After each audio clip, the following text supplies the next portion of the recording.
राजकीय परिस्थिती पाहून शिंदे आणि अजित पवार यांना सोबत घेतलं। संघाच्या बैठकीमध्ये देवेंद्र फडणवीसांनी आता स्पष्टीकरण दिलंय। नागपूरमध्ये फडणवीसांची संघासोबत 2 तास काल बैठक झाली। उद्धव ठाकरे यांनी ऐन वेळा धोका दिल्याचं देखील फडणवीसांनी या बैठकीत वक्तव्य केलंय। लोकसभेच्या वेळी पक्ष कुठे कमी पडला या संदर्भात देखील वक्तव्य करण्यात आलं। तर लोकसभेला अजित पवारांचा अपेक्षित फायदा नाही असं फडणवीसांनी म्हटलंय।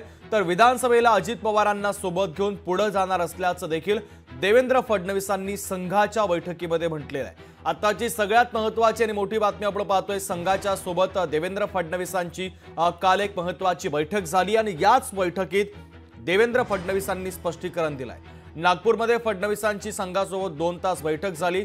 राजकीय परिस्थिती पाहून शिंदे आणि अजित पवार यांना सोबत घेतल्याचं फडणवीसांनी म्हटलेलं आहे।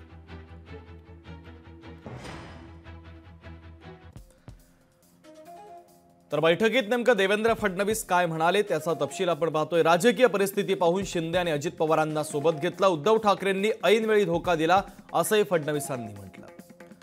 तर लोकसभेला विरोधकांच्या फेक नरेटिव्हचा फटका बसल्याचं देवेंद्र फडणवीसांनी या बैठकीत मान्य केलं। तर राजकीय परिस्थिती पाहून शिंदे आणि अजित पवार यांना सोबत घेतल्याचं या बैठकीत देवेंद्र फडणवीसांनी म्हटलं। संघासोबत देवेंद्र फडणवीसांची 2 तास चर्चा झाली।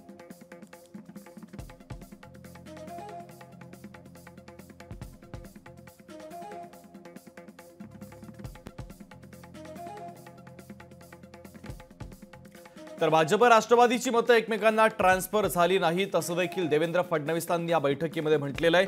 लोकसभेला अजित पवारांचा अपेक्षित फायदा नाही असं फडणवीस या बैठकीत म्हणालेले आहेत। विधानसभेला अजित पवारांना सोबत घेऊन पुढे जाणार असल्याचं देखील देवेंद्र फडणवीसांनी म्हटलंय।